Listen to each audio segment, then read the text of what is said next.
Nah, tampil kita bahasnya ada 10 soal. Kita bahas satu per satu ya, dari soal nomor 1 sampai soal nomor 10. Itu nanti TO-nya kalau ada waktu nanti request aja kalian siapkan, sampai tahu nanti masih ada sisa waktu.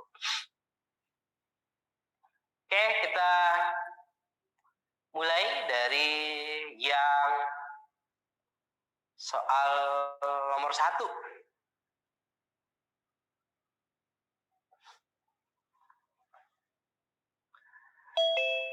Torus pada sporofit tumbuhan paku dilindungi oleh struktur tudung yang disebut titik-titik. Apa ini? Apa jawabanmu? A, Kak. A. B, Kak. Sporangium. Ada yang B? Indusium. Bentar, ini kenapa kok kata? Oh ya, ini dia. Oke. Oke, dan jawabnya sporangium, ada yang indusium. Yang lain apa? Sama. Ada yang A, ada yang B. Yang lain?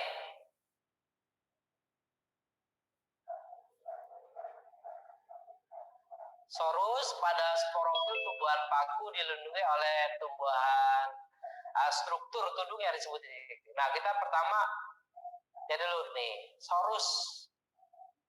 Apa itu sorus? Sorus adalah kumpulan kotak spora yang ada pada daun penghasil spora pada tumbuhan paku.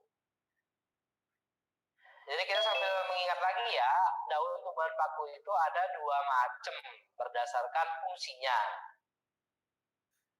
Ada daun yang menghasilkan spora dan untuk fotosintesis namanya sporofil.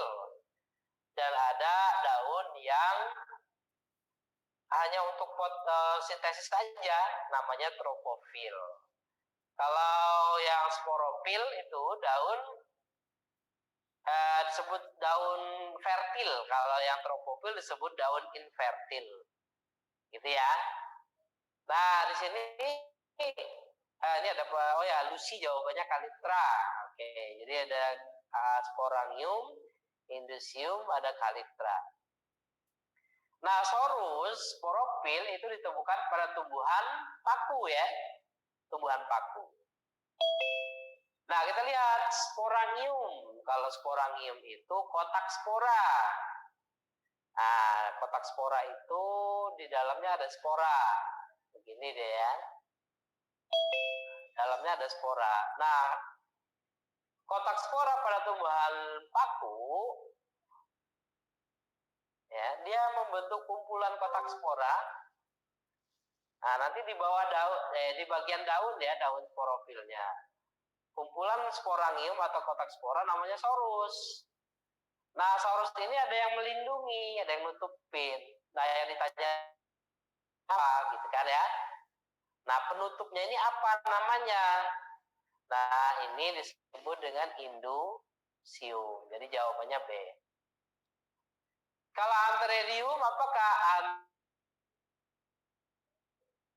tumbuhan paku itu mengalami metagenesis atau pergiliran keturunan?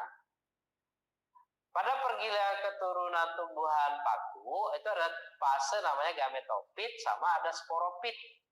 Nah, untuk lebih jelas kita lihat gambar aja ya, biar nggak ngawang-ngawang, ngebayang-ngebayangin mana nih tumbuhan plantis satu. Oke, nah kita lihat yang tumbuhan paku ya, paku. Nah, ini paku.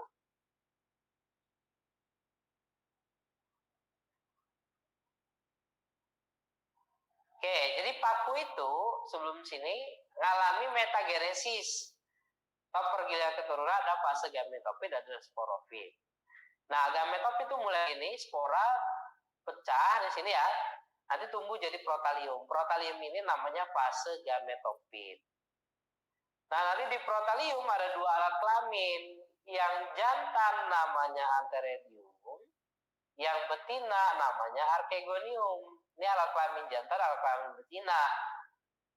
Yang jantan antheridium menghasilkan spermatozoid, sementara yang betina archegonium menghasilkan ovum. Nanti kalau ovum fertilisasi jadi zigot, zigotnya kemudian nanti jadi tumbuhan paku. Di tumbuhan paku ini ada daun yang disebut dengan sporofil. Di sporofil nanti ada kumpulan kotak spora yang disebut sorus. Nanti di dalam sorus ada kumpulan kotak spora atau sporangium. Di dalam sporangium nanti terbentuk spora. Nah, lebih kurang begitu ya. Nah, nanti sporanya pecah, kemudian ditambah lagi jadi gametofit lagi, kemudian fertilisasi jadi sporofil lagi. Begitulah siklus hidupnya. Nah, kembali kita ke yang tadi. Nah, ini tadi ya. Jadi pada daun sporofil, tumbuhan paku, itu ada ini. Ini yang coklat-coklat ini adalah kumpulan kotak spora yang disebut sorus. Nah, sorus ini ditutupi oleh bagian disebut indusium. Di dalam indusium itu ada banyak kotak spora. Nah, kotak spora itulah yang disebut dengan sporangium. Ya, kumpulannya namanya sorus. Jadi ini sorus, pelindungnya indusium. Nah, kalau kita perbesar kotak sporanya ini, di dalamnya ada spora, kemudian ada anulus. Anulus ini nanti dia bagian yang mengatur membukanya kotak spora. Nanti kalau sudah matang sporanya membuka. Gimana cara membukanya? Di bawah sini ya. Nih. Jadi ketika sporanya udah matang, nanti anulusnya itu kadar airnya berkurang karena menguap evaporasi, sehingga nanti terjadi perbedaan kadar air. Airnya ini mengkerut, ya kan? Karena di airnya berkurang mengkerut. Ketika mengkerut, maka kotak sporanya akan ngebuka. Gitu ya. Nah, nanti setelah dia ngebuka, ini kembali terisi terisi udara. Nah, ketika dia terisi udaranya cepat ya, nanti dia mengencang lagi sehingga sporanya nanti terlempar. Gitu ya. Nah, itu penyebaran spora pada tumbuhan paku. Nah, tadi ada istilah kalitra kah? Apa itu kalitra? Kalitra itu pelindung juga. Ya, tapi pelindung sporangium pada tumbuhan lumut. Ya. Namanya kalitra. Nah, ini dia. Tuh ya. Jadi kalau tumbuhan lumut, ini sporangiumnya. Yang atas sini. Pelindungnya namanya kalitra.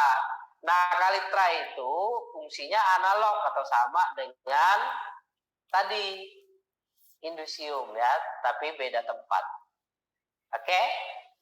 Paham sampai di sini? Ada yang mau ditanya? Paham, Kak. Paham ya? Oke. Yang lain ya, paham?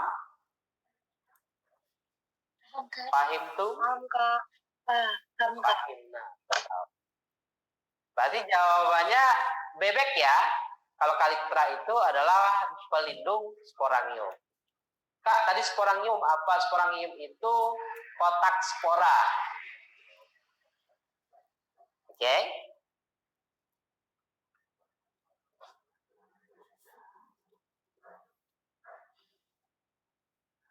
Kita lanjut ya, soal nomor 2. Kalau itu sudah jelas, lanjut soal nomor 2.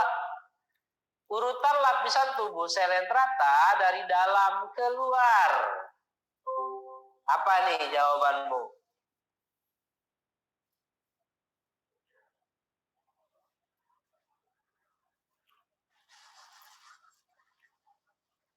Oke? D. Nur Alia Innaku, jawabannya D. B, Kak. Ada yang bebek jawabannya. Siapa tadi yang bebek? Lucy Cahyani E. D, Kak. Cahyani orang Jambi ya? Ya, Lucy ya. Sekarang Kak. Yang B. Oke, orang Jambi. Taunya dari mana Kak? Orang Jambi bukan, pakai kami. Kalau di Jambi itu bilang saya itu kami. D. Oke, ini jawabannya beraneka ragam ya. Ada yang E, ada yang B, ada yang D. Oke. Nah, pertama-tama nih biasanya ya kalau lapisan terluar itu ujungnya itu dermis, epidermis ya kan. Epidermis itu luar sih. Ya tapi nggak selalu sih ya. Umumnya begitu. Epidermis itu bagian luar. Nah, berarti yang luar dari dalam keluar berarti terakhirnya epidermis dong, ya kan? Ya kan? Iya. Kalau meso itu tengah.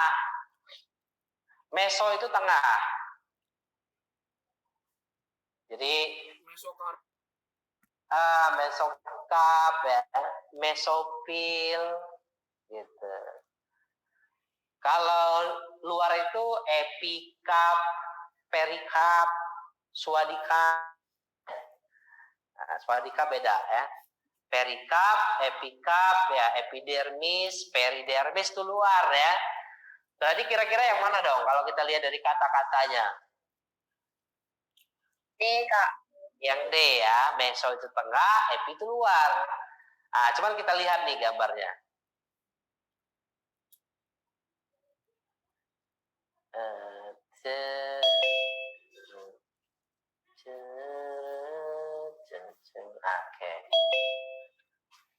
Mana nih? Oh, ini dia. Nah, ini lapisan tubuh pada selenterata. Jadi selenterata itu dia diploblastik. Kalau lapisan embrionalnya itu dua. Ya, ektoderm sama endoderm. Cuman tubuhnya ada 3 lapis ya. Nah, lapisan embrionalnya 2. Tapi kalau tubuhnya itu ada 3 lapis. Emang beda ya, beda. Nanti kalau lapisan embrional itu akan berkembang jadi bagian-bagian organ. Sehingga nanti bagian organnya kan berbeda setiap makhluk hidup tergantung lapisannya. Tapi kalau sudah dewasa begini kan dewasa ya, ini bukan embrio lagi. Nah, dia udah terbentuk di tubuhnya, dia ada 3 lapis ya, yaitu ada apa? Epidermis yang terluar. Bagian tengahnya namanya mesoglea. Terus bagian dalamnya disebut gastrodermis.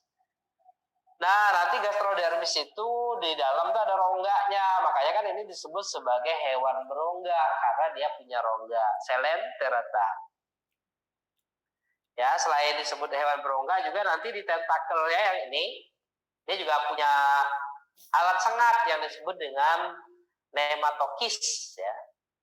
Dan punya sel-sel sengat pada nematokisnya yang disebut dengan knidosit.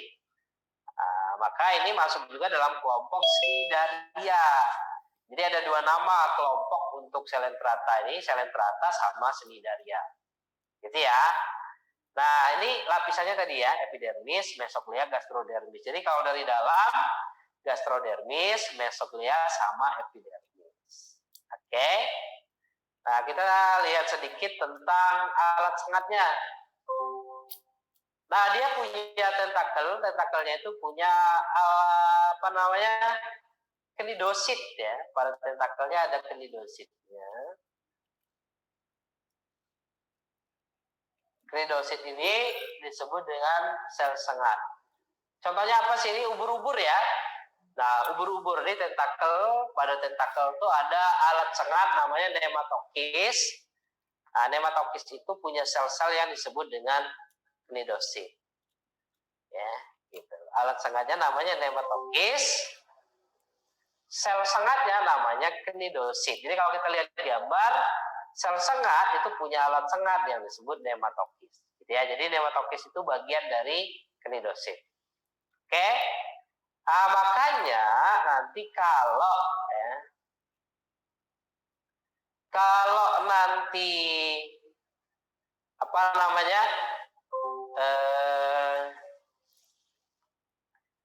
kita lihat ubur-ubur kemudian tersengat, yaitu karena dia punya alat sengat.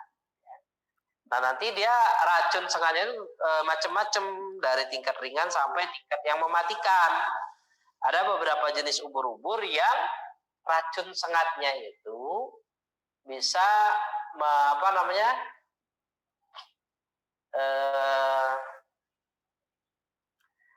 membuat jantung jadi berhenti bekerja pada manusia. Misalnya kayak ubur-ubur kotak, gitu ya. Nah, gitu itu sengatnya. Oke. Nah, ini selenterata mungkin nginget lagi ciri-ciri umumnya ya. Nih. Punya rongga gastrovaskular, terus serata epidermis, mesoklia gastrodermis, punya alas sengat maka disebut juga dengan cnidaria. Nah, kemudian respirasi dengan siponoglea, sarafnya bentuknya jala. Jadi kalau yang ini ya, kelompok invertebrata itu sarafnya belum punya, saraf pusat kayak otak tuh belum punya ya. Nah, yang punya saraf pusat itu kelompok vertebrata. Oke ya, bentuknya polip, jadi bisa polip menempel atau medusa. Nah, itu kira-kira ya tentang selenterata, sedikit tentang selenterata. Ada yang mau ditanya nggak nih tentang selenterata?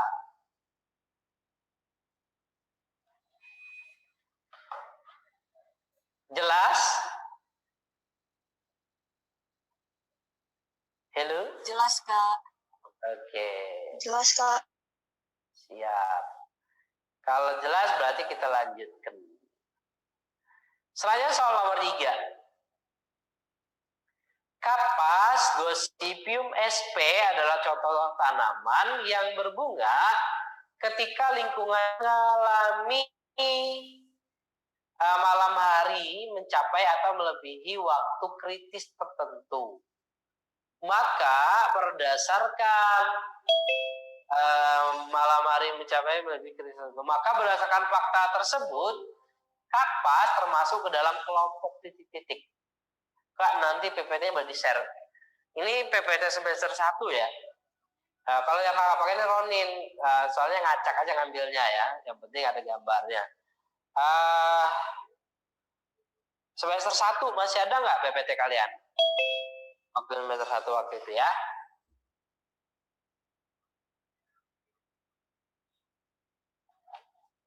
Oke, kita lanjut ke soal ini ya. Kapas adalah contoh tanaman yang berbunga ketika lingkungan mengalami malam hari mencapai atau melebihi waktu kritis tertentu. Maka berdasarkan fakta tersebut, kapas termasuk ke dalam kelompok titik-titik. Apa nih jawabanmu?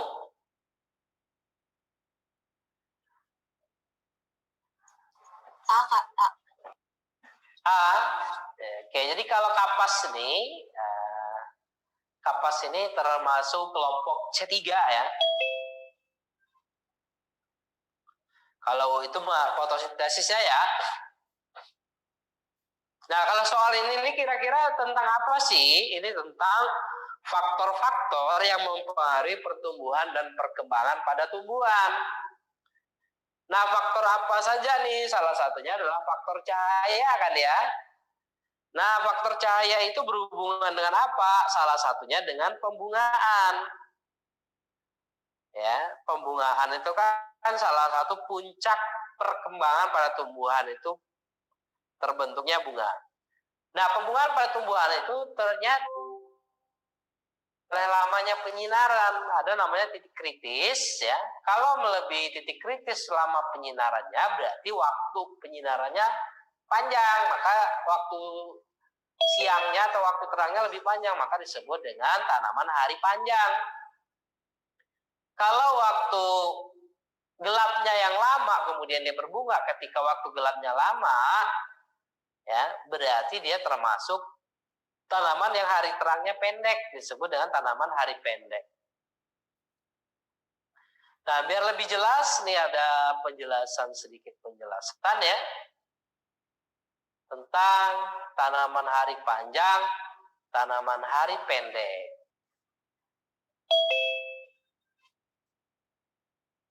Sebentar.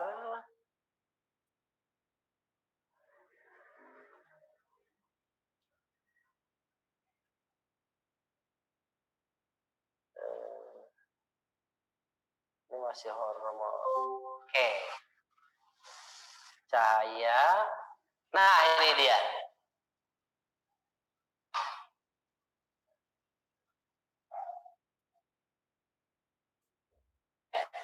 Coba perhatikan ini waktu 24 jam ini kalau dia dibagi dua ya. Ini periode kritisnya. Kita lihat bunga yang pertama yang warna kuning, bunganya kuning. Bunga ini ya, dia berbunga ketika waktu itu lebih singkat ya atau di bawah garis kritis. Sementara yang gelapnya melebihi garis kritis yang ini. Ini namanya tanaman hari pendek atau bermalam panjang. Jadi tanaman hari pendek atau bermalam panjang. Nah, dia berbunga nih ketika waktu terangnya lebih singkat ya daripada waktu gelapnya. Tapi kalau misalnya waktu terangnya lebih lama dari waktu gelapnya, dia tidak berbunga. Atau sebaliknya gini ya, cahayanya lebih ada waktu gelapnya lebih lama, tapi ada di tengah gelapnya ada kilasan cahaya ya di antaranya, maka itu akan menghambat pembungaannya. Ya. Kemudian ada tanaman yang berhari panjang. Kalau berhari panjang itu dia akan berbunga ketika waktu terangnya lebih lama dari waktu gelapnya. Gitu. Ya. Sementara dia lebih lama dari garis kritis tertentu. Itu ya yang ini. Ini namanya tumbuhan hari panjang bermalam pendek. Dia akan berbunga nih ketika waktu terangnya lebih lama, melewati garis kritis, atau nih yang gelapnya melewati garis kritis tapi ada kilasan cahaya. Nah, itu dia berbunga. Ini ya. Nah, itu perlu dipahami di dalam pengaruh cahaya ya. Nah, ini namanya fotoperiodisme atau periode pencahayaan terhadap pembungaan, pengaruhnya terhadap. Selain itu juga ya, cahaya juga berpengaruh terhadap pertumbuhan sehingga terjadi namanya etiolasi. Etiolasi itu adalah pemanjangan abnormal pada tanaman di tempat yang gelap. Nah, ini disebabkan karena auksin ya. Jadi kalau tumbuhan di tempat yang gelap itu auksinnya aktif sehingga sel-selnya terus memanjang tapi abnormal, namanya etiolasi. Tapi kalau misalnya ditaruh di luar ya, di tempat yang terang, dia tumbuhnya normal. Ini ya. Ini kilasan cahaya itu ada cahaya ya. Ini berdasarkan percobaan ya. Misalkan ini tanaman ditanam dengan waktu gelap yang lebih lama, tapi di antara gelap itu dikasih cahaya. Nah, misalnya dikasih waktu terang nih. Waktu terangnya misalnya contoh ya 10 jam. Setelah itu sisanya gelap, tapi di tengah-tengah gelap itu dikasih cahaya. Nah, itu namanya kilasan cahaya. Oke ya. Nah, ini ada lagi nih etiolasi. Etiolasi adalah pemanjangan pada sel-sel tumbuhan ya di tempat yang gelap. Nah, kenapa terjadi pemanjangan? Karena pengaruh dari hormon ya salah satunya ya. Jadi hormon auksin itu dipengaruhi oleh cahaya. Ketika ada cahaya, auksin itu nonaktif atau terurai.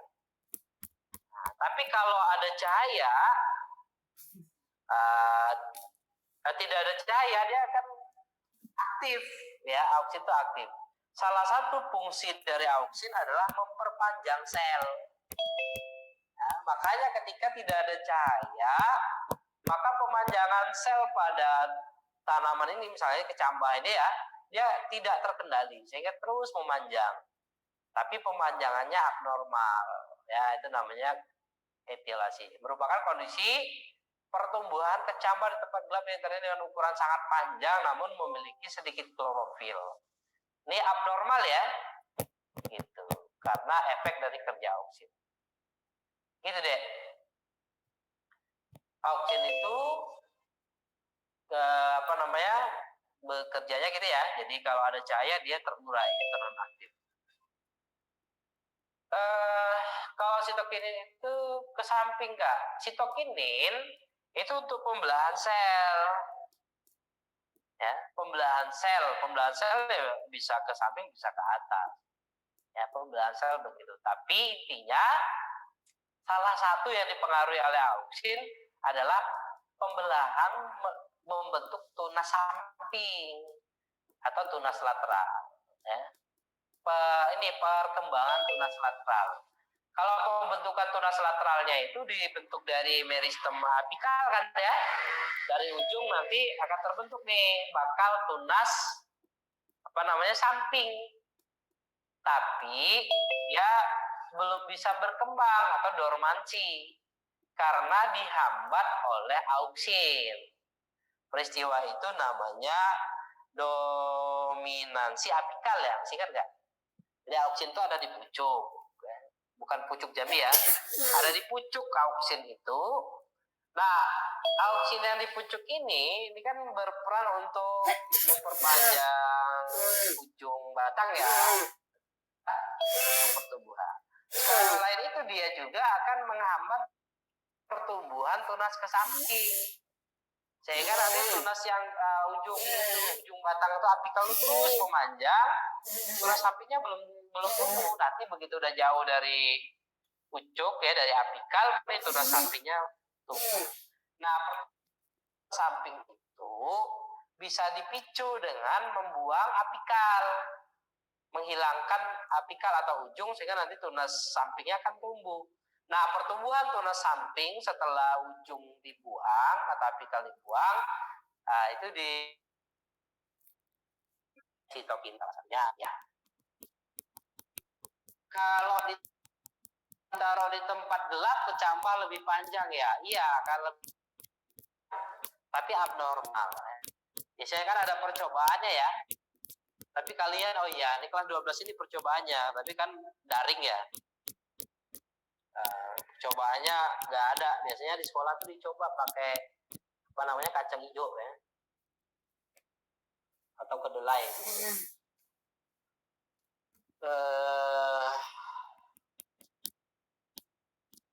Bedanya dominasi, germinasi. Kalau dormansi itu tidur deh. Kalau hewan apa namanya? Tidur panjang itu? Hibernasi. Kalau pada tumbuhan namanya dormansi. Kalau germinasi itu awal perkecambahan. Nah, namanya germinasi. Gitu ya. Oke? Jadi kalau dormansi itu tidur, nggak tumbuh gitu. Biji itu ngalami dormansi. Bukan dominasi ya, dormansi. Oh ini, sorry, dominasi ya. Dominasi apa dormansi apa dominasi itu enggak? Dominasi kalau enggak dormansi. Kalau dominansi itu ini dominan ya. Mendominasi itu dominansi namanya. Nah, mendominasi sehingga menghambat yang lain. Gitu ya. Kalau dormansi itu dia diam, nggak tumbuh tapi nggak mati juga ya, itu namanya dormansi.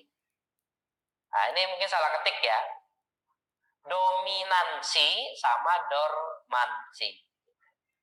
Oke?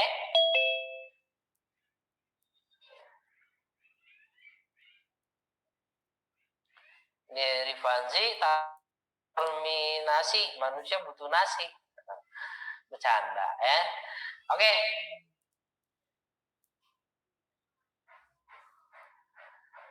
Oke. Ya, lagi yang mau ditanya? Nah ya, kita lanjut ya. Sudah jelas ya, dominansi sama hibernasi. Nah, kalau ditanya. Kita lanjut ke soal. Nah, soalnya kok malah keluar. Tunggu bentar ya.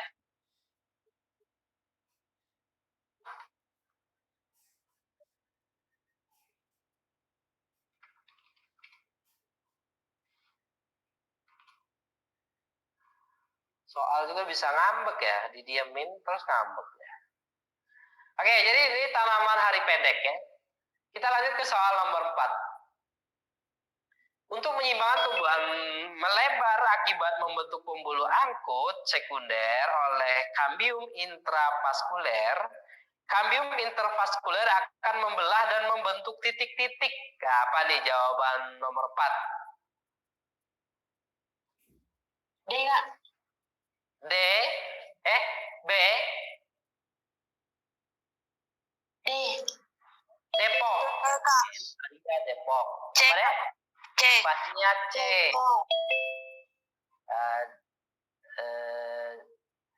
Depok. Cirende, ada yang jawabannya Depok, Dago.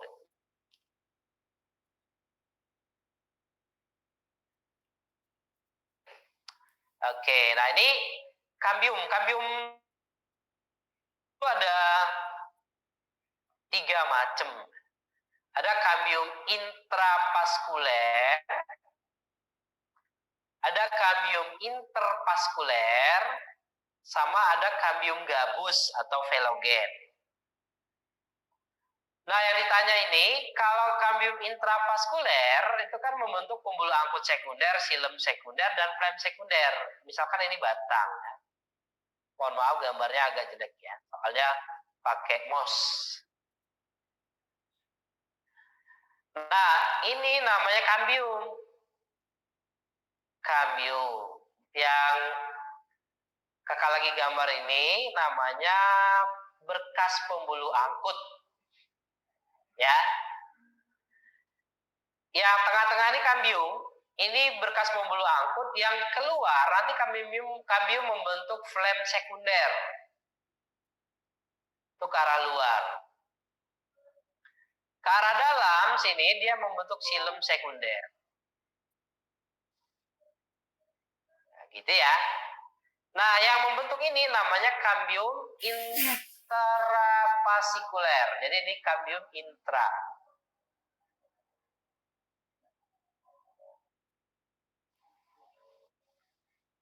Ya, intravaskuler ya, ini intra.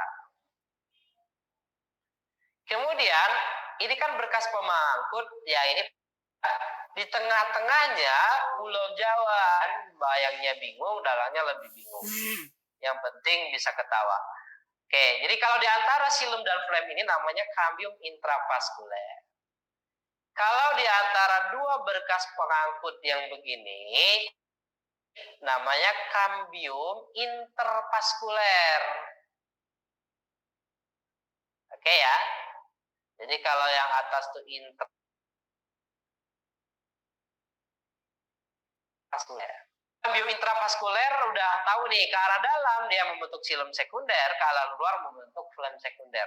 Artinya, ya kan, ini nih bertambah sel-selnya sehingga dia ini akan membesar, yang ini akan menuju membesar. Sementara yang ini kan nggak ini, misalnya nih nggak membelah juga, dia akan ketinggalan ke sini. Ini ketinggalan sehingga nanti batang tuh bentuknya jadi begini, ya kan? Lebih kurang begitu. Dia nggak jadi bulat lingkaran begini.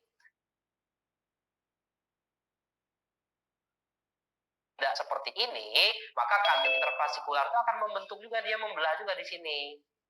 biar pertumbuhannya sama di silem sama di sini. Ya, ini namanya jari-jari empulur. Gitu ya. Maka jawaban yang benar adalah jari-jari empulur atau C. Bagaimana? Paham sampai di sini? Kak, minta struktur dong, Kak. Masih nggak jelas, Kak. Belum jelas. Iya, Kak. Oke, coba kita pakai gambar yang bagus ya. Ada nggak ya? Gambar yang lebih bagus dari gambar saya, ada nggak? Banyak lah ya. Kenapa jadi stop? Tunggu.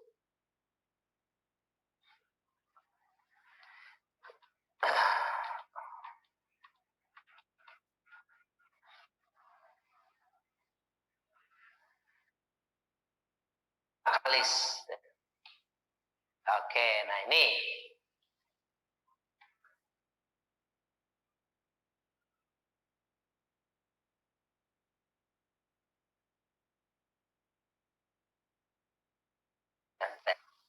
Pelindung penguat pengangkut dengan dewas.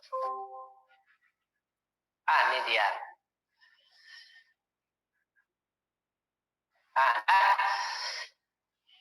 Oke, nah gini adik-adik. Kambium yang ada di antara silem dan flem, ini silem, yang ini flem ya. Flem. Kambium yang ada di antara keduanya ini namanya kambium intravaskuler. Oke. Nah, kambium intravaskuler yang ini ke arah dalam sini dia membentuk silem sekunder. Makanya ini jadi silem sekunder ya sini ya. Silem sekunder. Ini silem sekunder. Ke arah luar dia membentuk flem sekunder. Yang ini. Gitu ya. Nah, di antara kambium, di antara silem dan flem ini kan ada sini nih. Yang ini kan ruang kosong ya. Di antara ini. Nah, misal bayangkan kalau ini ngebelah, kan tambah besar nih batang. Kalau di sini nggak belah, kira-kira ini ketinggalan nggak? Ya ketinggalan ya kan? Ya nggak sih? Kebayang nggak sampai di sini? Yang bagian sini membelah nih. Yang ini ngebelah. Sementara yang di sini selnya nggak ngebelah. Yang di antara keduanya ini. Kira-kira selnya ketinggalan nggak nanti? Enggak. Ketinggalan kan? Jadi ada lubangnya gitu ya? Iya.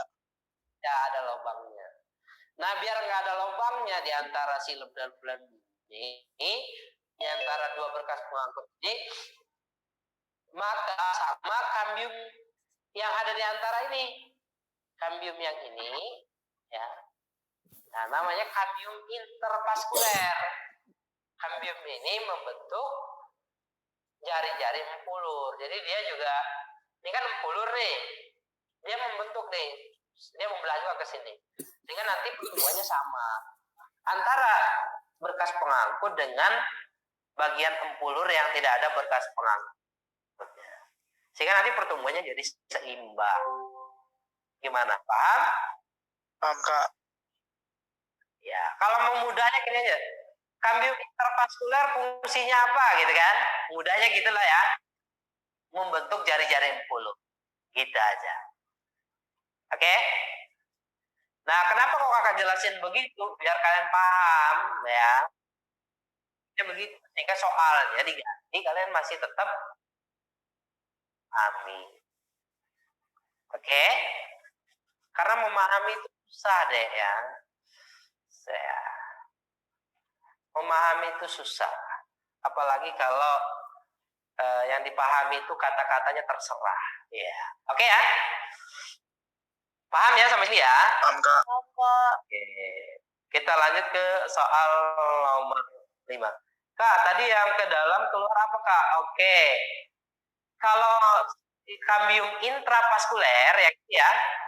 Kambium intravaskuler yang ini ke arah luar dia membentuk flem sekunder, ke arah dalam membentuk silem sekunder.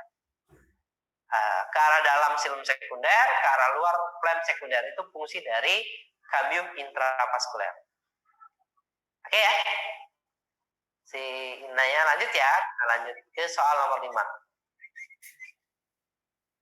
Tahap akhir mitosis pada sel hewan ditandai oleh titik. Nah, ini ada tutupan dikit ya. Apa jawaban? Yang E, Kak. Yang E, penyempitan cincin mikrofilamen. Yang lain? Ini mitosis. Mitosis itu tahapannya ada 4 ya. Apa aja? Metafase, anafase, telofase. Metafase, anafase, telofase ya. Nah, profase, metafase, anafase, telofase, promat. Nah, yang ditanya itu yang fase akhir. Berarti akhir itu adalah telofase akhir ya. Nanti ada namanya sitokinesis atau pembelahan sitoplasma. Nah, kira-kira ini deh.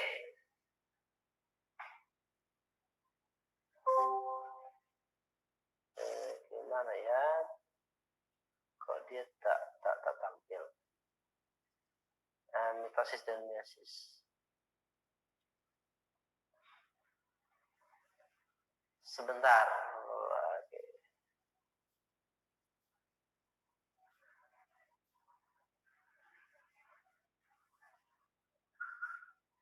Sabar, bentar ya. Kita keluar dulu, close dulu. Mana nih yang pembelahan sel? Sabar.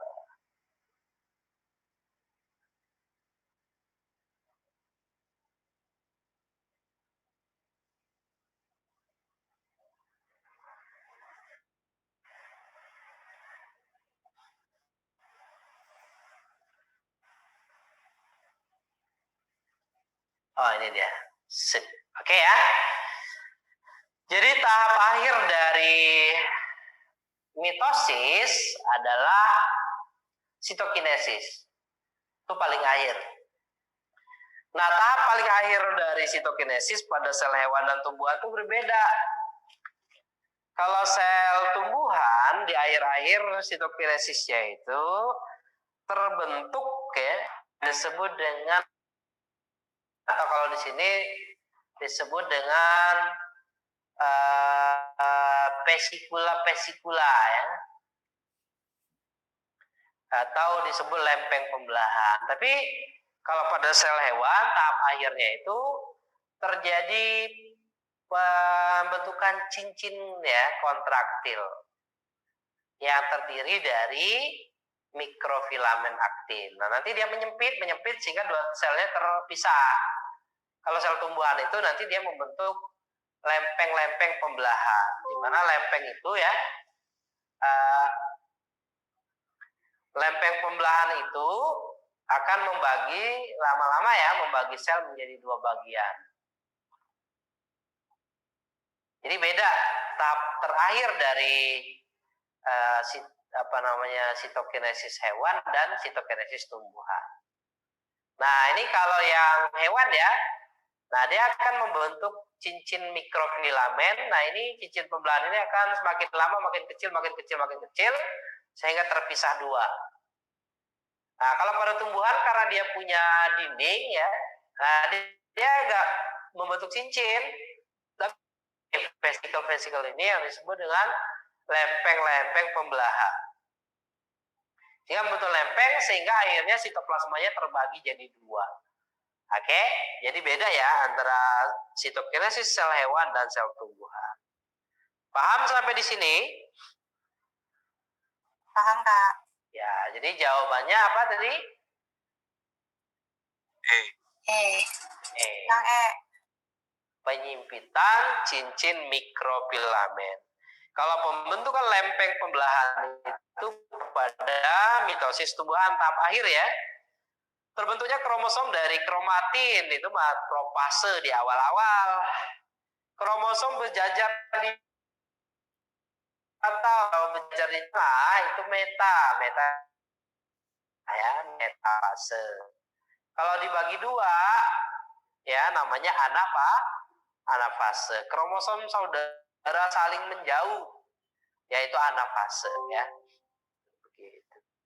Jadi bukan karena musuhan, ditarik ya, memang begitu. Nah, walaupun dia bersaudara, lama-lama terpisah juga. Kromatin saudara. Oke, itu anafase.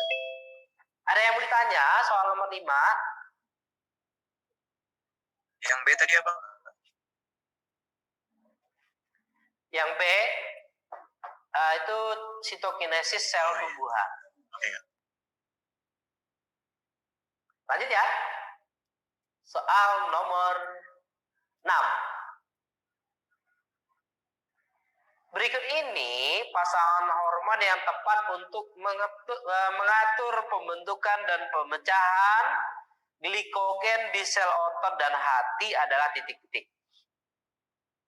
Hormon apa yang mengatur pembentukan dan pemecahan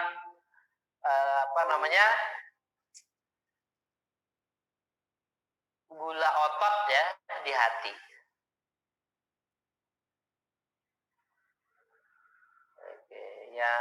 Ini si Rifanza.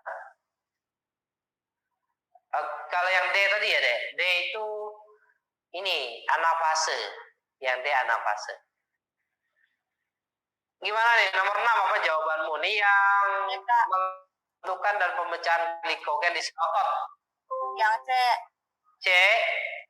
Glukagon sama insulin. Yang lain? Sama. Sama kan? Ya, jadi ini ya, benar. Jadi kalau glukagon dan insulin itu dihasilkan oleh pankreas ya. Jadi oleh kelenjar yang sama, cuman yang sel yang berbeda. Dihasilkan sel alfa dan sel beta. Fungsinya antagonis. Insulin itu bekerja ketika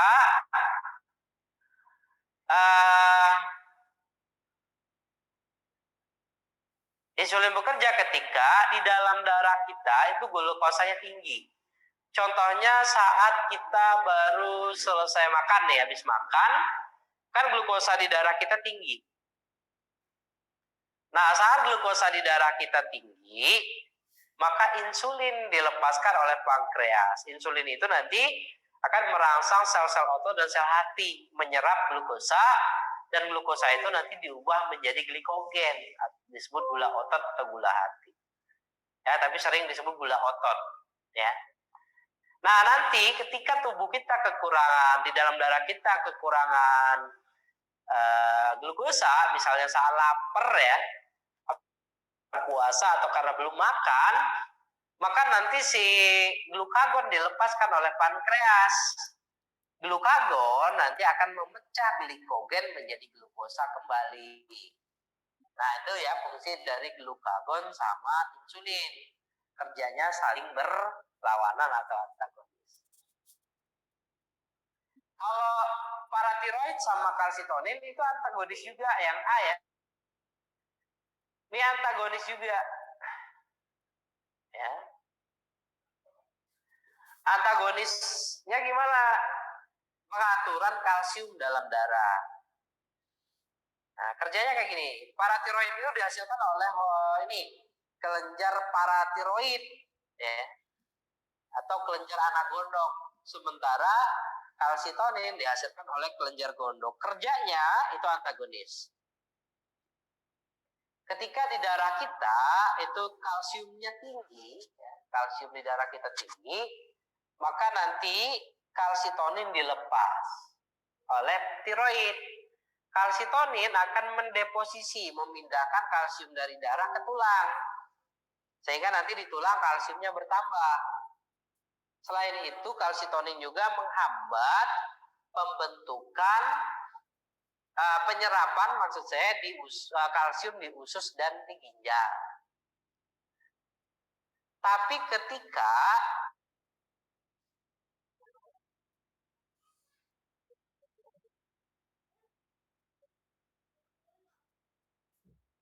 tiroid hormon deposisi kalsium dari tulang, jadi nanti kalsium di tulang diurai kemudian dipindah ke darah dan meningkatkan penyerapan kalsium di usus dan di ginjal. Nah, sehingga nanti kadarnya normal lagi. Ketika kalsiumnya lebih lagi, dilepas lagi kalsitonin. Kalsitonin memindahkan kalsium dari darah ke tulang, menghambat penyerapan kalsium di usus dan di ginjal. Nanti normal lagi kalsium darahnya. Ketika kalsium darahnya turun, kurang, maka dilepaslah paratiroid hormon. Paratiroid hormon kemudian mendeposisi kalsium dari tulang ke darah dan meningkatkan penyerapan di usus dan di ginjal. Normal lagi, begitu seterusnya. Itu kerja dari paratiroid sama kalsitonin, dia antagonis. Kalau glukagon dan insulin tadi mengatur glukosa darah, ya. Kalau adrenalin gimana? Adrenalin itu kerjanya bisa mengubah glikogen jadi glukosa juga, seperti glukagon. Tapi bedanya adrenalin itu bekerja saat tubuh kita atau badan kita itu merasa terancam. Misalnya dikejar guguk ya, kejar guguk, lah itu kan terancam.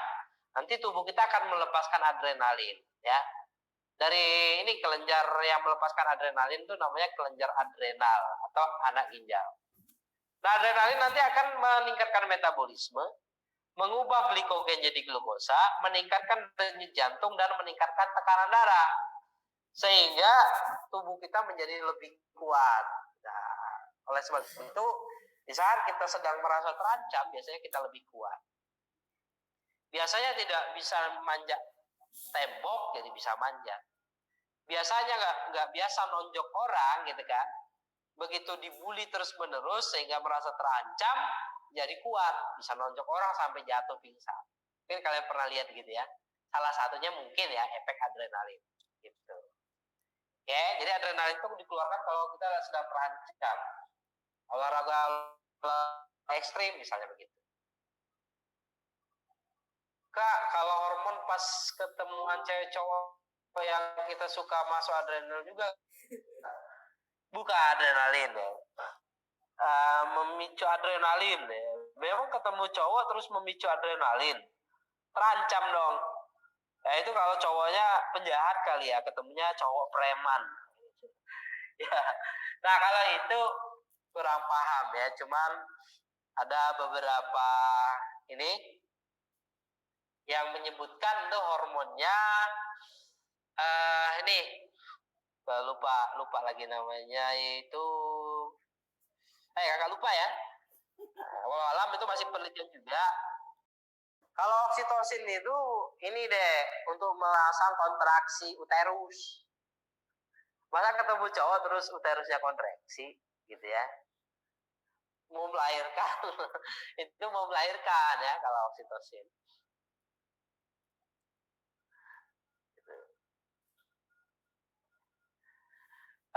Fungsi kalsium pada darah ya banyak. Nih, untuk menghantarkan rangsangan pada sinaps ya, pada sinap saraf ya, itu pakai kalsium. Untuk kontraksi otot itu pakai kalsium. Pembekuan darah itu juga ada keterlibatan, banyak gunanya kalsium. Ya bukan di darahnya ya, tapi nanti sama darah dibawa nih ke jaringan-jaringan tubuh kita, nanti berfungsinya di situ. Jadi kalau kita nggak ada kalsium gimana ya, otot kita nggak bisa kontraksi. Kalau bisa kontraksi gimana ya, udah diem aja gitu ya. Gitu ya. Atau kontraksi terus ototnya ya kan, kejang namanya. Kemudian ada luka, nggak bisa ngebeku, kurang kalsium. Rangsangan nggak bisa diantar, lumpuh dong, gitu ya. Nah itu kalau kekurangan kalsium. Oke, nah itu soal nomor 6. Oke, ada pertanyaan lagi?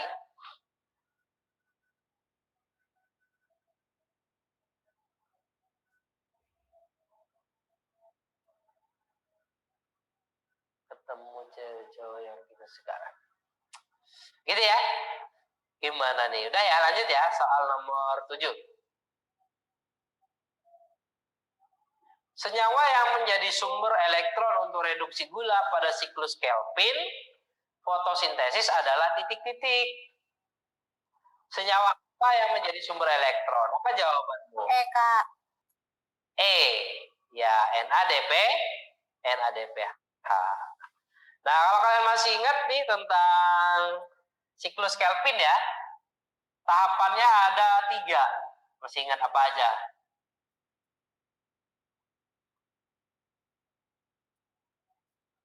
Pertama, namanya Fiksasi. Yang kedua, Regenerasi. Reduksi. Apa? Kok reduksi?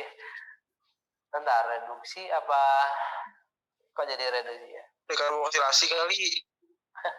Jadi lupa saya. Fiksasi, yang ini regenerasi. Iya, regenerasi. Apa tadi di soal tadi? Aksi oksidasi? Ya reduksi kan? Iya reduksi benar. Kenapa jadi bingung saya? Bener reduksi ya. Aduh. Oke ya, reduksi. Jadi ada fiksasi, reduksi, regenerasi. Fiksasi itu adalah pengikatan CO2 ya. CO2 difiksasi oleh siapa? RUBP, ribulosa bifosfat, ini 3.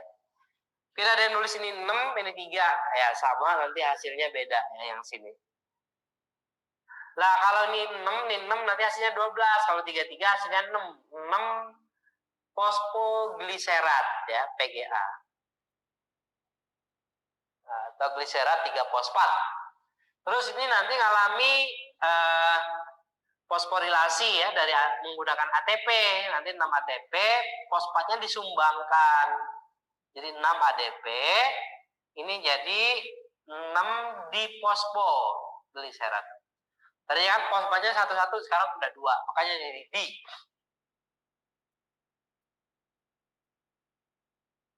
Baru reduksi. Reduksi itu adalah penambahan elektron, ya kan, pada senyawa tertentu.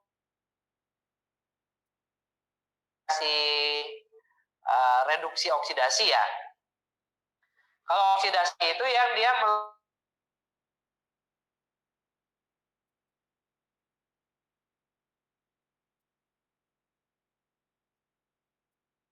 nanti NADPH melepaskan elektronnya ya, terus diambil oleh DPGA.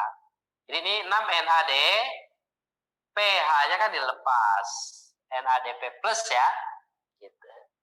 Kok jadi plus kan dia lebih positif, karena elektronnya hilang kan jadi lebih positif ya.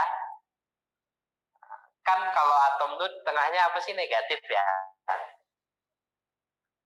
Oke, kemudian di tengahnya positif ya, di luarnya negatif elektron. Nah kalau elektronnya dilepas, selisih antara dalam sama luar ya, antara positif negatifnya kan jadi plus ya kan, makanya NADP plus. Nah ini jadi apa? Direduksi jadi 6 fosfogliseral dehid, 6 PGAL ya. Nah ini namanya reduksi. Yang ditanya itu senyawa reduksinya apa? Ya ini NADPH. Terus ini nanti dilepas 1 PGA. Lepas. Hasil akhir dari siklus Kelvin ya. Hasil akhir yang diharapkan dari siklus Kelvin adalah terbentuknya gula triosa atau PGAL. Oke? Nah selanjutnya tinggal sisa berapa? 5 lagi ya, 5 PGAL. 5 PGAL ini nanti diregenerasi lagi, diubah lagi jadi RUBP. Pakai 3 ATP. Oke, nah ini tahapan siklus Kelvin. Ya, ada fiksasi, reduksi sama sehingga nah kalau NADPH asalnya dari mana?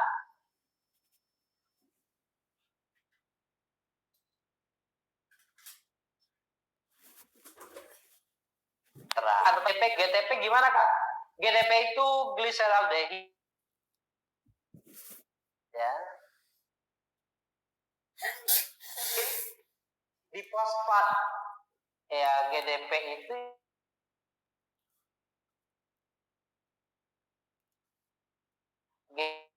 GDP itu kemudian GTP gliseraldehid 3 fosfat trifosfat. Gliseraldehid 3 fosfat itu mungkin senyawa lain nanti ya.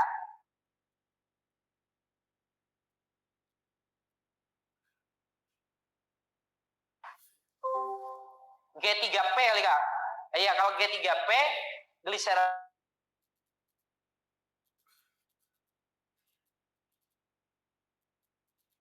3 fosfatnya di nomor 3. Nah, itu PGAL nama lainnya. Jadi kalau PGAL nama lainnya itu gliseraldehid 3 fosfat. Ini ya. Jadi nulisnya gini G3P. Ya. 3-nya itu apa? 3-nya itu maksudnya fosfatnya di nomor 3. Nanti beda kalau dengan GDP, gliseraldehid, GTP, trifosfat. Nah, itu di reaksi yang lain. Oke ya. Bukan di siklus Kelvin. Cara mudah ngapalinnya, sering ditulis deh. Ini kalau 10 kali kalian tulis ya, sekali lihat dulu, 2 kali sambil ngintip-ngintip sambil lirik-lirik, dihapus lagi, 3 kali. Kalian udah mulai agak pede, dikosongkan dulu yang belum ingat. 4 kali nanti udah mulai penuh, tapi masih lupa-lupa. 5 kali ditulis, insya Allah udah mulai penuh, walaupun masih ragu-ragu. 6 kali, 7 kali, 8 kali, 9 kali, 10 kali udah pas kalian tulis. Jadi kalau kakak ya ngapal itu jangan cuma sambil lihat tembok gitu atau lihat atap-atap rumah matanya sambil jelalatan ngelilip-ngelip ke atas itu ya. Kan ada yang ngapal gitu ya. Itu mudah lupa. Kalau ngapal itu sambil ditulis ya. Gitu. Oke? Kalau kalian sambil ditulis, nanti ketika kalian ini butuh ini, kalian bisa nih sambil ngebayangin kayak orang main sempoa gitu kan, ngebayangin oh iya ini kemana-kemana tuh inget kalian. Tapi kalau cuman di hafal mulut doang, nah itu susah ya. Pasti hari ini ulangan bisa ingat, besok sudah lupa lagi, ulangan lagi ngapel lagi kan capek. Udah. Ya, jadi 7 jawabannya E. 8. Apa yang terjadi apabila senyawa glukosa diinduksikan ke dalam mitokondria secara langsung? Apa nih jawabanmu? Kak. Apa? Dodol, D. Ya, dodol. Jadi glukosa itu kan bahan baku dari respirasi, baik aerob maupun anaerob. Nah, kalau yang aerob itu kan nanti melibatkan mitokondria nih. Nah, mitokondria ini biar bisa diolah, dia glukosanya harus diubah dulu jadi asam piruvat.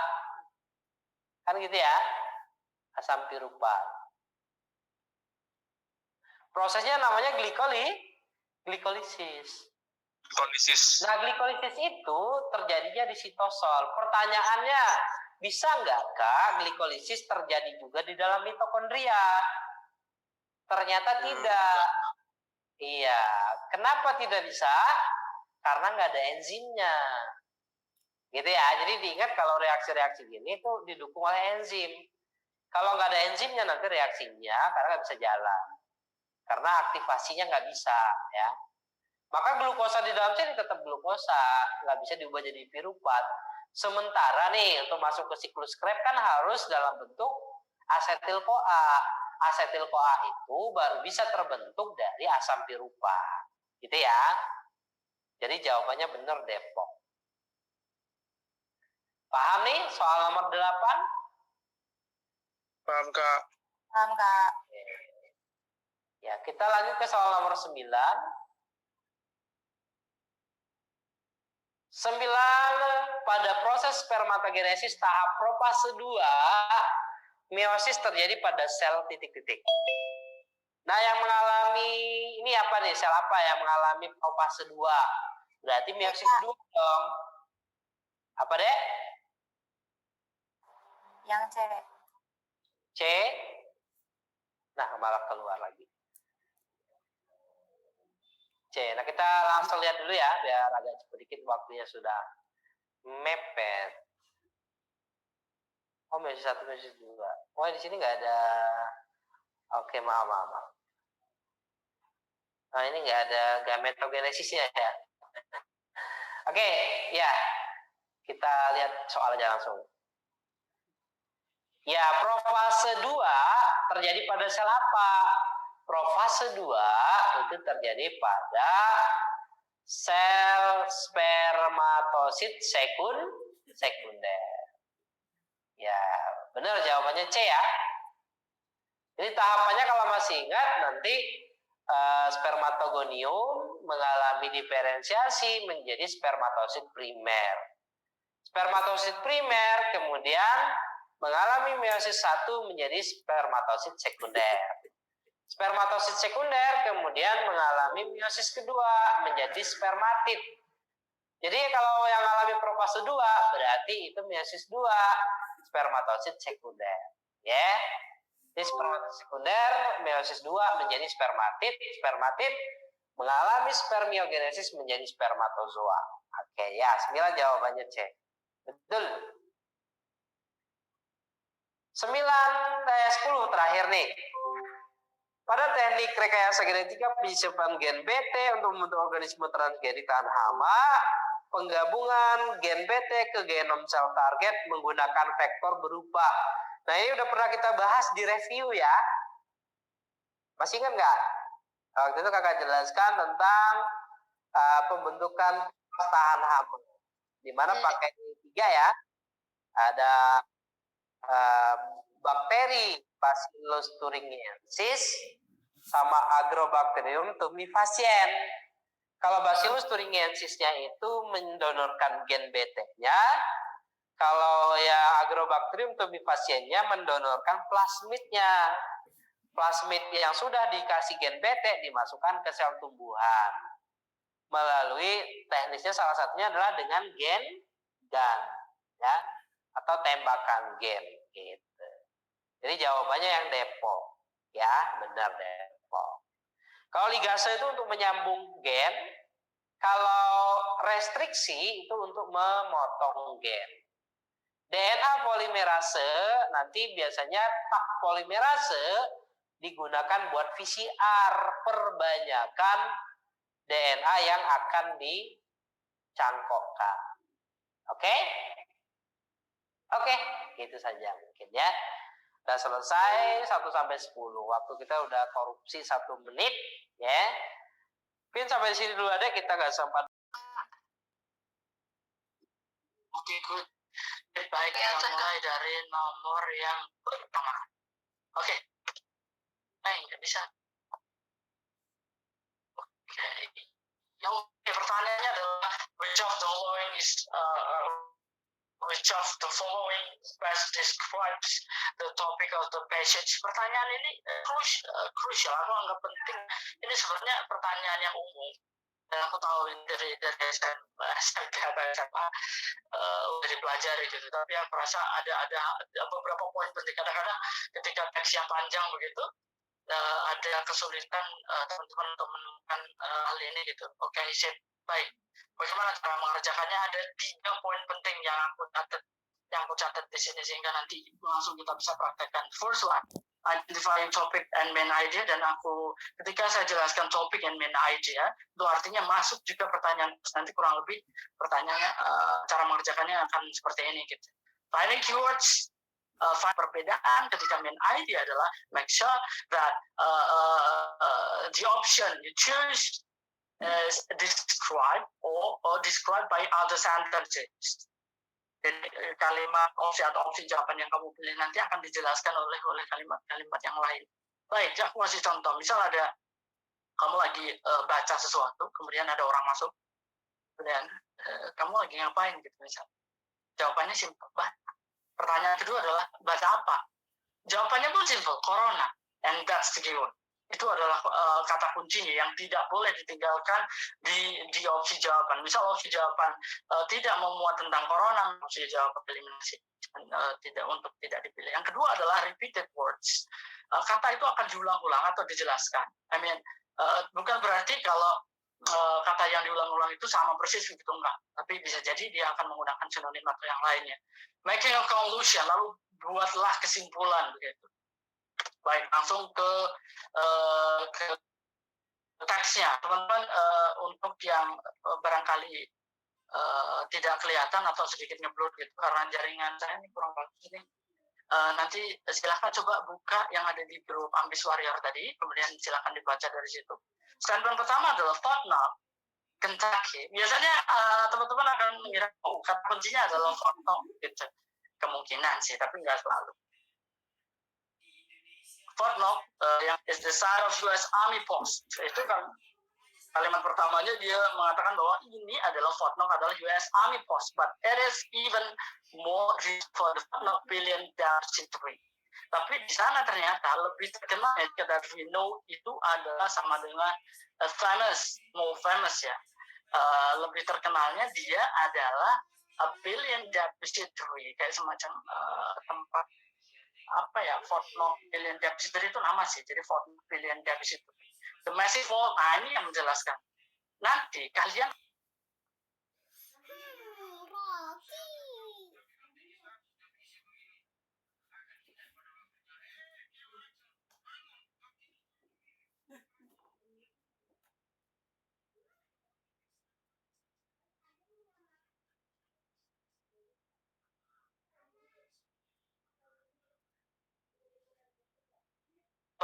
keluar ya, aku ulangi screen-nya. Oke, tadi sampai di sini. Jadi the massive vault ternyata itu adalah semacam berangkas yang gede banget gitu, dan sebagian besar itu adalah tempat menyimpan emas dari yang government US government miliki gitu. Oke, dari kalimat di situ sebenarnya ketahuan nih. Sebenarnya fokusnya ke satu Fort Knox, kena gitu, yang letaknya di Kentucky itu. Tapi poin pertama, kalau kita tidak hati-hati dengan membaca kalimat setelahnya, kita akan tertipu dengan kata US Army Post. Ini adalah tempat US Army Post gitu. Jadi tempat posnya tentara yang ada di US gitu. Tapi setelah itu dijelaskan, lihat kalimat berikutnya, completed in 1936, the fall house, yang jelaskan adalah fall lagi, yang berarti berangkas lagi. Dia bilang di sana adalah granite, steel, and concrete. Dia dari granit, dari baja, dari beton gitu. Jadi dia menjelaskan apa? Fall. Jadi kata kunci pertama benar itu Fort Knox. Kata kunci yang kedua yaitu fall, yaitu dia berupa berangkas gitu, tempat menyimpan emas yang dimiliki US government. Begitu teman-teman. Nah dari situ maka akan kelihatan jawabannya yang mana. Coba teman-teman. Mana tadi? Oke. Nah, jawaban misal the city of Fort Knox, Kentucky. Jadi ngomongin city of Fort Knox, gold deposit yang ada di mana? Kemudian the US Army Post tadi support content-nya bukan menjelaskan tentang US Army Post. Kemudian billion ini terlalu umum, gold deposit terlalu umum, sehingga jawaban yang tepat tadi the Federal Gold Depository. Kenapa sih muncul kata federal? Karena di sana ada kata US.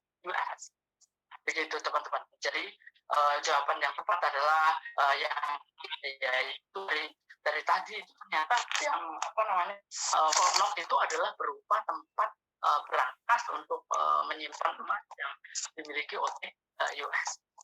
Begitu teman-teman. Oke, sampai di sini ada pertanyaan nggak? No question. Jelas ya? Yes, sir. Oke, good. Berarti aku lanjutin. Baik. Sekarang kita lanjut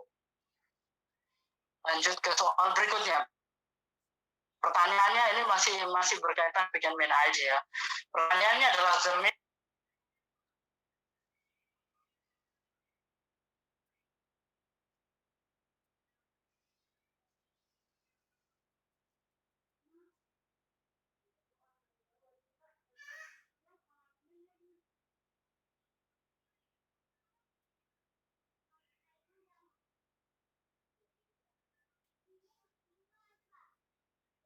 sorry teman-teman, sorry. Karena udah keluar 2 kali nih. Oke, lanjut. Jadi ini menanyakan tentang main idea.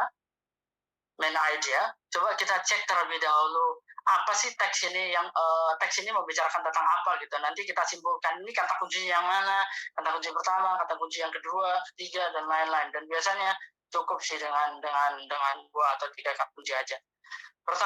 Yang pertama adalah the nuclear industry threatened by controversy and misfortune.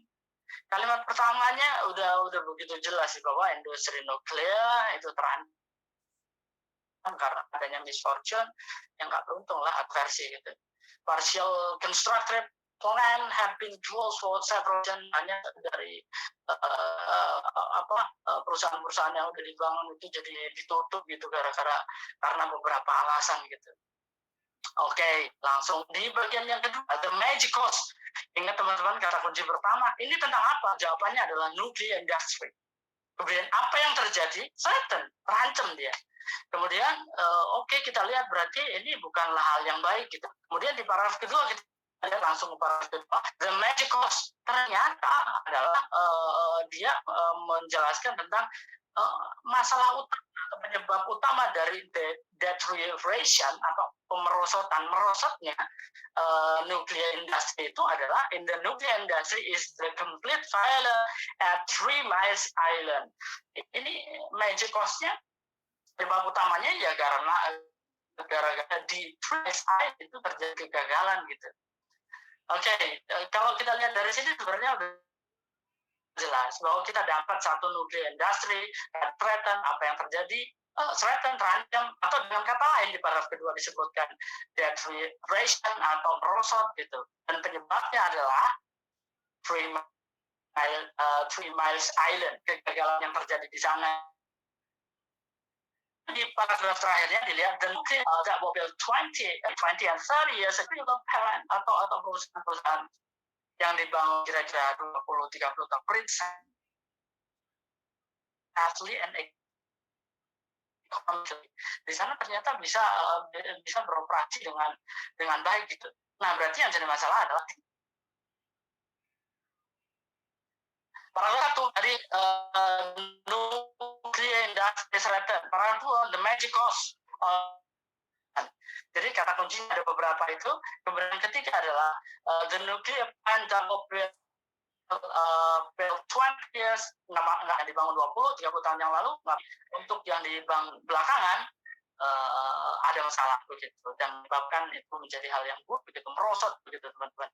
Ya, jawabannya adalah kalau kita lihat opsi jawaban yang ada adalah opsi jawaban yang di opsi jawaban A salah, misal how nuclear plant are constructed, bagaimana ini bisa dikonstruksi. Nggak tentang hal itu sih, karena konstruksinya hanya dijelaskan di beberapa, barangkali detailnya nanti silahkan dibaca di paragraf 2 dan 3, bahwa konstruksinya itu ada yang buruk, ada yang lain-lain. Opsi jawaban sih misal, with nuclear plant causes disaster. Nah, itu berarti dia hanya membahas paragraf 2. Ingat teman-teman, jika ada satu kalimat full yang dia mengcopy paste dari opsi jawaban dari teks, dan dia sebagai supporting detail alias yang dijelaskan, maka dia jadi 3. 1, dia tidak akan menjadi topik, dan idea, dan juga ingat baik-baik. Karena dia hanyalah supporting detail begitu. Jadi ketika disebutkan with nuclear plant cause disaster, itu hanya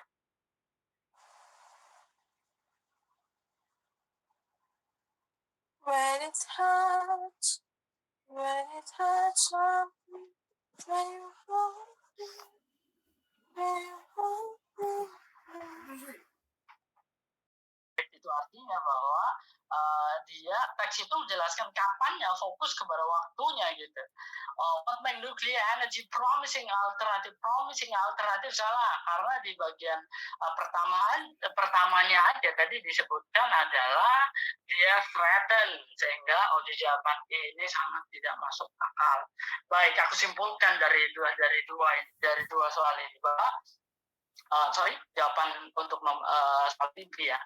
Aku simpulkan terlebih dahulu bahwa ketika ditanya di mana letak jawaban dari pertanyaan topik, main idea, and purpose, purpose question, maka tidak harus di kalimat pertama. Tidak harus di kalimat kedua. Sampai kapan kamu menemukan kata kuncinya, nah di situ. Berarti sebagai topik sentence. Karena keberhasilan teman-teman dalam menentukan idea adalah topik sentence, teman-teman.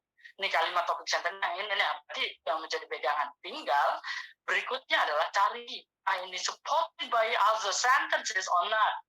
Jadi dia didukung oleh kalimat lain atau enggak? Kalau enggak ya berarti itu bukan main idea atau topiknya gitu.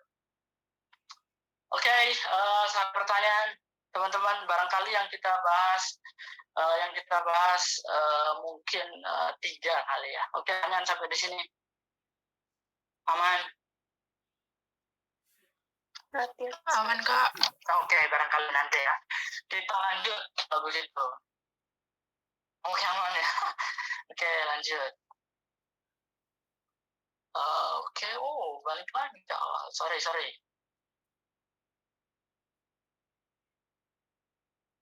Okay, what most likely motivate the writer in writing the passage? Pernah menemukan beberapa kali di konsultasi itu ada teman-teman yang menanyakan motivation. Ini pertanyaan adalah also motivation. Jadi yang pertama harus teman-teman lakukan ketika lihat soal ini soal apa ya? Ini adalah pertanyaan also motivation dan sebagai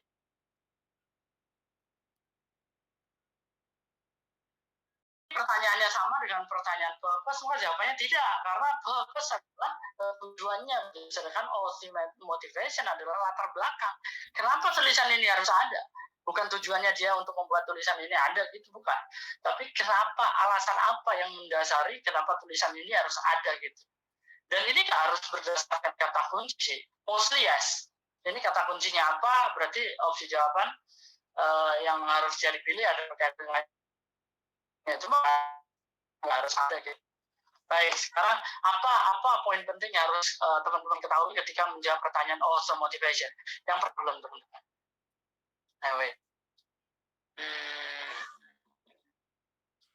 Oke, yang pertama adalah problem.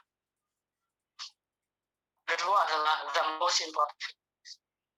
Ada yang penting apa, ada masalah apa gitu. Dan itu facts based on the passage gitu. Dan itu bahwa itu memang teman-teman ambil dari teks gitu. Oke, kalau aku balik berarti yang pertama adalah pastikan ini berdasarkan teks. Yang kedua adalah find a problem or problems. Kemudian yang ketiga adalah apa namanya?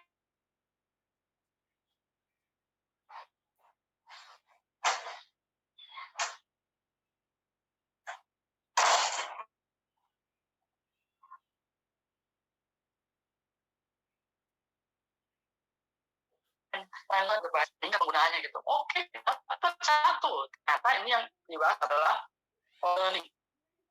Ada masalah apa?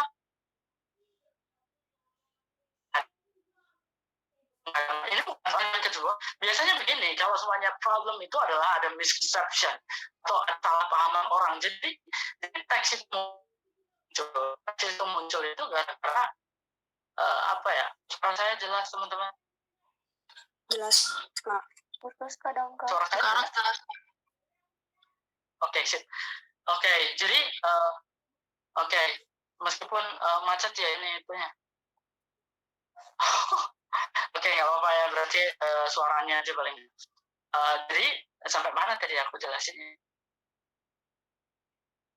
Oke, jadi biasanya kalau berupa problem adalah di sana latar belakang teks itu dia ingin memberikan aplikasi atau membetulkan kesalahan orang. Jadi orang melakukan kesalahan atau most people misconception maybe dia memiliki kesalahan apa begitu, kemudian setelah itu dia memberikan klarifikasi bahwa itu enggak. Tapi di dalam konteks kalimat ini enggak.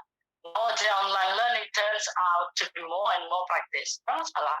Many traditional universities have started to share their courses online for free. Jadi many traditional universities hari ini sudah mulai menggunakan online courses.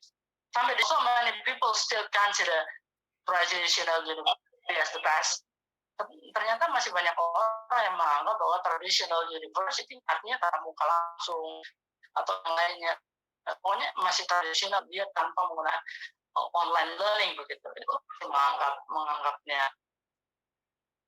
ini yang paling. Online learning proves to be great alternative, tapi online learning ini ternyata bisa jadi alternatif yang cukup bagus. Oke, paragraf kedua masih ngomong tentang online learning. Jadi ada hal penting nih, karena ada masalah. Ada hal penting terus kayak gitu. And access to all resources of traditional courses have participant know whether they are. Jadi akses traditional courses itu dengan online learning itu bisa didapat gitu, dan itu bisa mana aja gitu. Coba kita lihat di bagian selanjutnya. In small group, a person can develop properly. Di grup yang kecil, ya itu bisa di-develop atau dikembangkan secara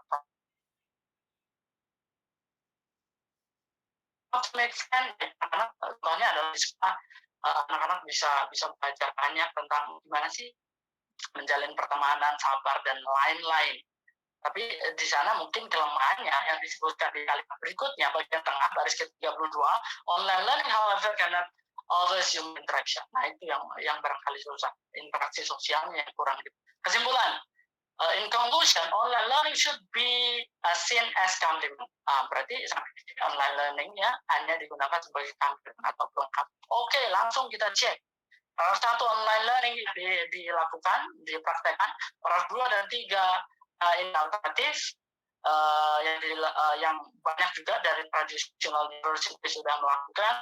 Paragraf keempat, ya banyak orang yang masih beranggapan traditional university itu best way, tapi online membuktikan bahwa ini menjadi alternatif yang cukup bagus. Kemudian kesimpulannya adalah tentang online learning, dan online.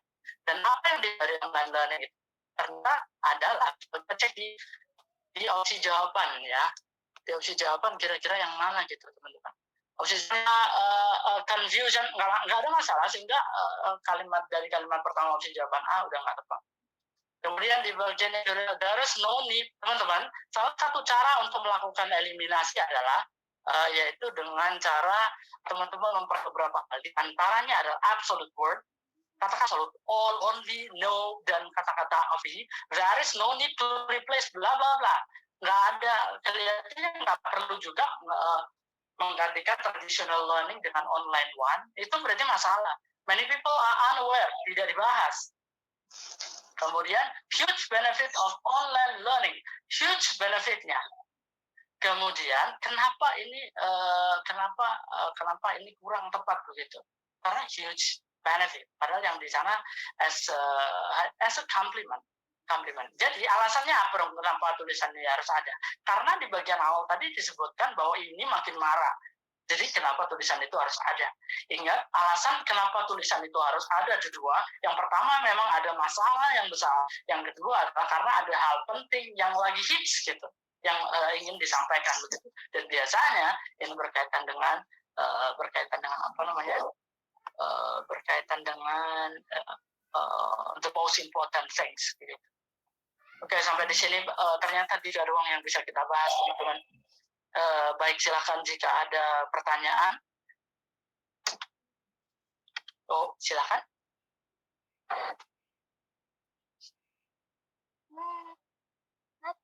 Ada pertanyaan? Question? No question. Gak ada? Aman ya? Ya, Kak. Aman, Kak. Oke. Berarti yang harus teman-teman lakukan adalah coba cari masalah. Jadi di pertemuan berikutnya adalah cari masalah ya. Silakan cari materi apa yang kira-kira masih kurang gitu. Nanti akan saya jelaskan secara singkat nanti untuk di slide pembahasan yang harusnya dibahas pada saat live seperti ini. Begitu teman-teman. Baik, kalau nggak ada pertanyaan berarti sampai di sini dulu teman-teman, dan